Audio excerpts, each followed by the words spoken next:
Alors Manon, dites-moi-en un peu plus. Je regarde la route là. Ce réveil à 4h, vous êtes-il mis de bonne humeur? Ouais, super. Ah.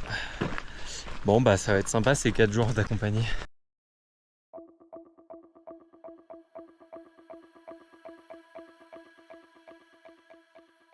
Bon, ça y est, on est en route pour le Machu Picchu. On fait ce qu'on appelle le trek du Salcantay. Le Salcantay, on pense que c'est cette montagne que vous voyez devant là, 6002. qui culmine à 6002. Nous, on est à combien? Là on est à 4000 plus. Ah, on est à plus de 4000 là, du coup, bah, de toute façon, ça s'entend à mon rythme respiratoire. Mais c'est absolument magnifique. Genre, et on croise presque personne, sauf des chevaux avec des locaux.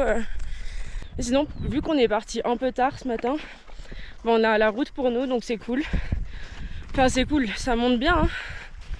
Ouais. Ça monte même beaucoup. Mais apparemment, c'est la journée la plus difficile. Et ça part sur 8 heures de marche, 20 km.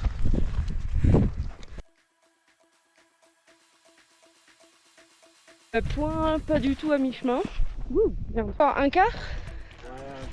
Un quart. On vient de se taper une montée mais horrible. Horrible, horrible. Genre vraiment comme as quoi. Et en vrai c'est un peu dur quand même. Mais bon, regardez le paysage, c'est ouf. Du coup on triche un peu genre pour des fois se divertir un peu le mental. On écoute des podcasts. Là on écoute les derniers podcasts de Guillaume Meurice sur France Inter. Au moins on se marre et on pense pas que nos jambes vont nous lâcher d'un moment à l'autre et qu'il nous reste genre 5 heures de marche. Bon là je pense qu'on on est arrivé au plus haut point du parcours, on doit être à un tiers. On est quasiment à 5000. Et je voulais juste partager quelques sensations parce que c'est vraiment vraiment éprouvant. Donc en gros ça grimpe, c'est quand même assez raide. Et on est là comme des zombies à faire des tout petits pas, à essayer de choper le moindre mètre cube d'air, d'oxygène à respirer. Si tu fais 2 grosses enjambées, t'es obligé de faire une pause tellement t'en peux plus. Pareil si tu renifles ou si t'avales ta salive, genre vraiment c'est assez horrible. Et tu ressens surtout le mal de crâne, ça va, parce qu'on a eu le temps de s'acclimater un peu, mais tu ressens une fatigue en fait de ouf, tu vois. Ah ouais. Et genre tu sais quand t'entends des histoires de personnes qui restent coincées dans la montagne et tout, et en fait qui s'endorment parce que voilà. Ouais. Et je pense qu'avec l'altitude, si tu mets plus le froid, bah t'as qu'une envie, c'est d'abandonner en fait. Là les seules fois où on s'est arrêté, j'étais là mais qu'est-ce qu'on fout là quoi. Ouais. Bref, on arrive tout en haut. Très content d'arriver, surtout on va pouvoir bouffer. On arrive en pleine brume. Pas hyper kiffant niveau paysage, mais tellement heureux par contre d'être là franchement. Alors mon sandwich avocat tomate là, ça va être, Ah ouais, ça va être un 3 étoiles mon pote. Je pense qu'on est à mi-parcours. Oula, ils sont là ici. Je pense qu'on est à mi-parcours. Ça va. Ça va. Jordan essaie de lever ses jambes pour faire circuler le sang parce qu'il est trop fatigué. Mais honnêtement, ouais, c'est physique, hein. Moi, j'ai mal aux fesses. Et aux jambes, évidemment. Parce que là, c'est que de la descente. Attendez, hop là. C'est que de la descente. Et on a encore que de la descente.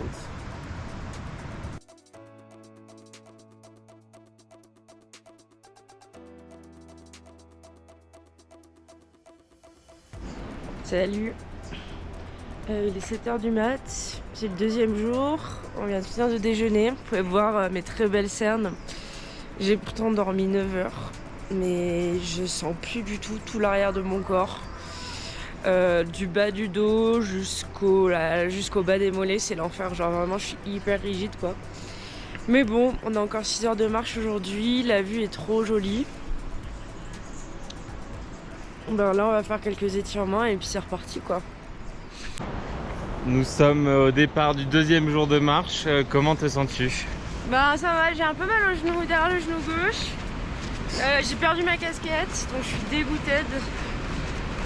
Mais bon, the show must go on quoi. Putain, mais du coup, on aurait peut-être dû repasser par l'autre chemin pour que je vois si j'ai ma casquette. Bon, bref. Non, non, non, c'est mort. Ok.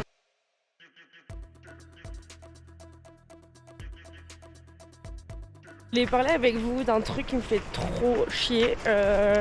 C'est que je perds tout le temps mes affaires. Genre là, depuis qu'on a commencé le voyage, c'est un enfer. Donc déjà, l'élément déclencheur, c'est que j'ai perdu ma super casquette jaune, vous savez, la Mercedes là. Je l'ai perdue probablement hier, vu qu'on a rushé pendant 1 heure entre chien et loup. Bref, et qu'elle était sûrement mal accrochée parce que j'avais pas fait attention. Du coup voilà, donc ça c'est juste un objet de plus sur la longue liste de tous les objets que j'ai perdus. J'ai aussi perdu mes lunettes de soleil qui étaient à ma vue, que j'avais faites juste avant de partir. Je les ai oubliées dans l'herbe sur l'Isla del Sol. Qu'est-ce que j'ai perdu? Ah si, au tout début du voyage, j'ai failli perdre mon téléphone en l'oubliant dans un taxi au Chili alors qu'il était 6h du mat et qu'on allait prendre un bus pendant 5 ou 6 heures. Qu'est-ce que j'ai perdu? Qu'est-ce que j'ai perdu d'autre, Joe? T'as perdu? Ouais, je fais la liste de tous les objets que j'ai perdus. Mes lunettes, j'ai dit. T'as perdu ta dignité pas mal de fois. Ok. Toi, t'as jamais perdu ton humour parce que t'en as jamais eu. Allez, ciao. Parce que Manon se plaint tout le temps de premièrement jamais faire la direction du trajet quand on va quelque part. Bref, parce que 3 fois sur 4, elle se plante. C'est vrai. Et Manon se plaint beaucoup de ne jamais avoir l'argent sur elle. Le problème, c'est que j'avoue, je ne lui fais pas confiance. Car si je lui file le portefeuille, elle pourrait le perdre. J'en veux pour preuve, l'autre jour, je lui ai filé un billet de 100 pour lui dire. Attends, pas un billet de 100 €, un billet de 100 sol? Non, Oui, 100 bolivianos, donc 15 balles quoi. 15 balles, ouais. Juste pour lui dire, bah tiens, comme ça t'as de l'argent, machin chouette. Ouais. 3 heures après, qu'est-ce que j'apprends? Le billet a disparu, Ouais, elle sait pas où il est. Je pense que j'ai dû le faire tomber sur le marché. Parce qu'il était dans une... Enfin, il était mal rangé en fait, je range mal mes trucs. Et du coup... Et du coup, évidemment, je finis par les perdre, sauf qu'en fait, je me saoule. Et du coup, Jordan, bon, maintenant, il me dit plus rien parce que il sait que je suis déjà trop saoulée. Qu'est-ce qu'il y a, Jordan? Vas-y, non, mais fais des commentaires.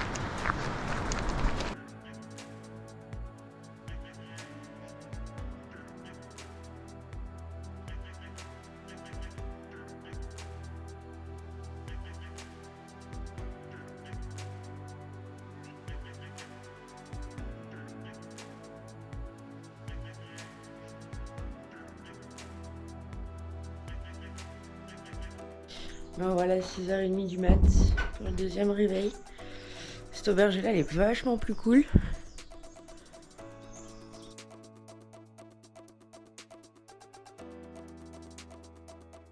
Départ 3e jour. Ouais. Moi, je n'ai plus de fesses, j'ai plus de mollets là, ça va vraiment être dans la tête aujourd'hui, sachant qu'on a 9 heures de marche. Il est 8 h, il y a pas mal de brume. C'est déjà très joli, mais Trop joli. Ça va grimper quoi.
Oula, attendez, faut que je regarde droit devant moi là parce que pouf.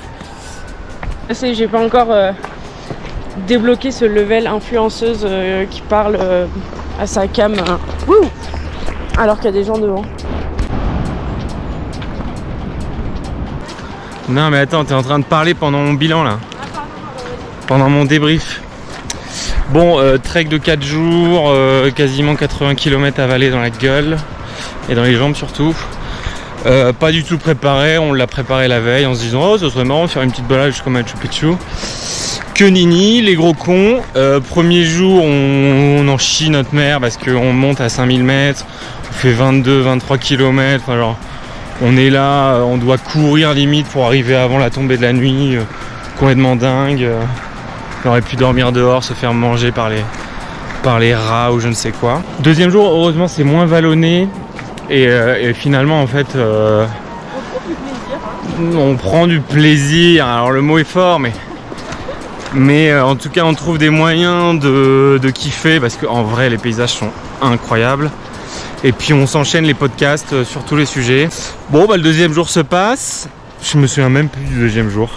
Ouais, je suis tombé dans les pommes vers les 10h du matin, je me suis réveillé aux urgences. Bon. On avait grave de mal parce que ça descendait pas mal. Du coup, ouais. Du coup, on avait mal, toutes les courbatures elles étaient là et puis bon voilà. À ce propos, dites-nous dans les commentaires, merde il y a quelqu'un, je vais la refaire. À ce propos, dites-moi, tu vas où? Dans les commentaires, si vous préférez en randonnée monter ou descendre. Ah oui putain, si. Le deuxième jour c'était beaucoup de descente, sachant qu'on avait déjà des courbatures. Moi je trouve ça horrible de descendre parce que c'est hyper frustrant, t'es toujours en semi-squat là. Tu dois amortir tes pas, si t'amortis pas tu t'éclates le dos. Je préfère en chier à la bonne franquette en grimpant, au moins tu sais à quoi t'attendre. Voilà, n'hésitez pas à commenter un maximum pour dire team montée, team descente. Le deuxième jour, donc pas mal de descente le deuxième jour, à savoir qu'en fait on est toujours les derniers, c'est-à-dire qu'on dit qu'on part à 6h du mat et à 8h30 on est à peine prêt à partir. Donc on arrive littéralement 30 minutes avant qu'il fasse nuit noire, parce qu'il fait nuit à 5h30 ici. Donc, ce qui est génial parce qu'on croise personne sur le trajet, mais il n'y a pas d'inconvénient particulier, voilà. Oui non. Donc cool, mais en fait on a une espèce de pression par les gens qu'on voit pas. C'est vrai qu'on a une certaine sorte de pression et on se permet pas non plus de se poser de ouf. Oh la vache. Bon bah je vous laisse là. Faut traverser ce pont là. Allez, bonne chance. Oh putain. Facile. Quoi? Oh oui, donc deuxième jour avant d'arriver au village. On s'est arrêté chez un mec un peu random sur la route, boire une bière, hyper sympa. Il nous a raconté sa life. Très cool quoi, petit moment de convivialité, sachant qu'on avait vu absolument personne depuis 2 jours. C'était un peu retour à la civilisation. Et le soir on arrive à Lukmabamba dans une auberge de jeunesse, hostel, hyper sympa. Et dans ce village là, donc je disais il y a 65 familles dans le village. Et les 65 familles produisent du café. Donc on nous a fait un petit tour du café, un petit tour de l'exploitation. Comment ils ramassent les fruits du café, comment ils enlèvent la pulpe, comment ils les torréfient. Et quel goût ça a. Et c'était franchement hyper sympa. Le mec et sa femme étaient super cool. On a passé un bon moment et on est reparti le lendemain matin pour le dernier jour vers 8h. 8h on est reparti. Ouais, 8h, 8h30 comme tous les jours. Mais on est quand même levé à 6h. Et le troisième jour, on a rencontré des gens. Il y avait plus de monde sur la route cette fois-ci. On descendait encore en altitude, donc on a fait quasiment que descendre les jours 2 et 3. Et le climat était de plus en plus tropical, semi-tropical. Et à partir de là, on a commencé à arriver vers la région du Machu Picchu, donc avec d'immenses montagnes, très raides, très vertes, de la brume qui circulait entre les montagnes. C'était franchement incroyable. Et on a fini la fin du troisième jour sur ces 10 km de rail. Un peu moins cool, on va pas se mentir. Et on a directement vu à partir de ces 10 km là qu'il y avait 350 milliards de touristes, ouais. Contrairement aux 5 personnes qu'on a rencontrées les 3 jours précédents. Et ce matin le Machu Picchu, on est monté en bus parce que vraiment là c'est la fin de la fin. Et on n'a pas regretté parce qu'on a fait la redescente quand même à pied, celle qu'on devait faire le matin, mais ça avait l'air horrible. Ah, c'était que des marches. C'était que des marches et en plus des marches mais hyper hautes quoi. Et là, on a croisé au moins 5 ou 6 personnes qui nous disaient est-ce qu'il reste beaucoup, est-ce qu'il reste beaucoup, et vraiment tu voyais qu'ils étaient au bout de leur vie quoi. Et nous même en descente on était fatigués. Voilà. Et sinon, le Machu Picchu, c'était vraiment incroyable. On n'avait pas une vue de dingue sur les montagnes aux alentours, mais dites-vous que c'est une ville qui a été construite au 15e siècle sur la pointe d'une montagne à 2500 mètres avec absolument rien autour. Donc c'est vraiment impressionnant. Après, il y a beaucoup de touristes évidemment. Mais voilà, c'était un moment assez particulier. Et là, on se prend la pluie sur la gueule.